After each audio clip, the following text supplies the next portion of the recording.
আমি কোথায় বসে আছি কেউ কি বলতে পারবেন?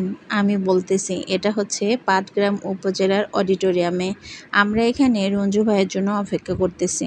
যেহেতু রঞ্জু ভাইয়ের আসতে লেট হচ্ছে, তাই আমরা নিজেরাই একটু ভিডিও শ্যুট করে নিলাম। আর যেহেতু পাটগ্রামে চলে আসছি, তাই ভাবলাম যে পাটগ্রাম উপজেলার এই যে সুন্দর সুন্দর ভিউগুলো ক্যামেরাবন্দি না করলেই নয়, তাই ক্যামেরাবন্দি করে নিলাম। বড়খাতা থেকে পাটগ্রাম যাওয়ার যে রাস্তাটা, এটা ট্রেনে অনেক ইজি এবং অল্প সময়ের মধ্যে যাওয়া যায়।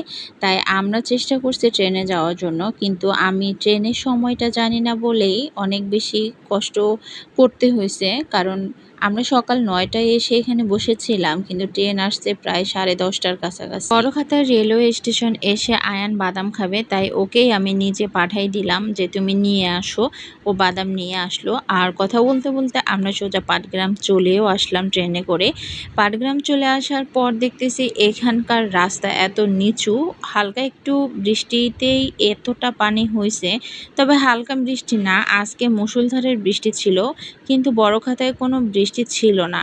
পাটগ্রামে এসে প্রচুর বৃষ্টি পাইছি। আমরা এক মেহমানের বাসায় উঠছিলাম, আর সেখান থেকে সোজা চলে আসলাম এই তো উপজেলায় এসে দেখি যে সবাই ভিডিও করা নিয়ে ব্যস্ত। তাই আমিও ভাবলাম যে আমার ক্যামেরায়ও একটু তাদেরকে ক্যামেরাবন্দি করে রাখি। দুই ভাষায় কথা কই আমরা করি না কারো বদনাম। একটা সুন্দর ভিডিও শ্যুট করতে বা এডিট করতে অনেক কষ্ট করতে হয়, বারবার করতে হয়। ভুল হলে সেটাকে মাইনাস করে আবারও প্লাস করতে হয়, যেটা আপনারা নিজের চোখেই দেখলেন।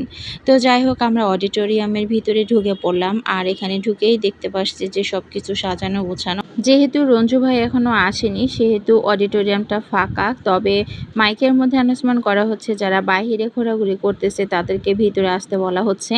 আবারও বলে রাখি, আজকে প্রধান অতিথি হচ্ছে নাট্যকর্মী রঞ্জু ভাই একজন ভাইরাল মানুষ। উনি হচ্ছেন গাইবান্ধার মানুষ।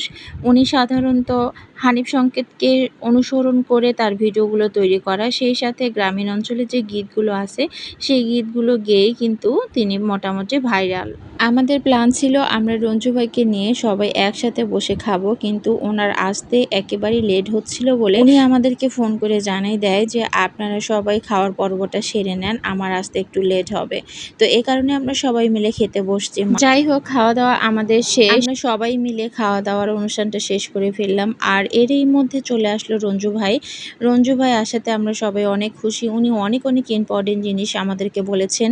উনি কপিরাইট সম্পর্কে বলেছেন, কিভাবে একটা ফেসবুক পেজ বা আইডিকে আগায় নেওয়া যাবে সেটা সম্পর্কে বলেছেন। একটা জিনিস আমাদেরকে বোঝাতে চেয়েছেন যে আমরা যদি তাড়াতাড়ি বা রাতারাতি কোনো কিছু পেতে চাই, তাহলে কিন্তু আমরা কিছুই পাবো না। আমাদেরকে কঠিন পরিশ্রম করতে হবে, সবসময় সঠিক নিয়মে ভিডিও আপলোড করতে হবে, অন্যের ভিডিও দেখে বা লাইক কমেন্ট করে নিজের এঙ্গেজমেন্টটাকে বাড়াতে হবে।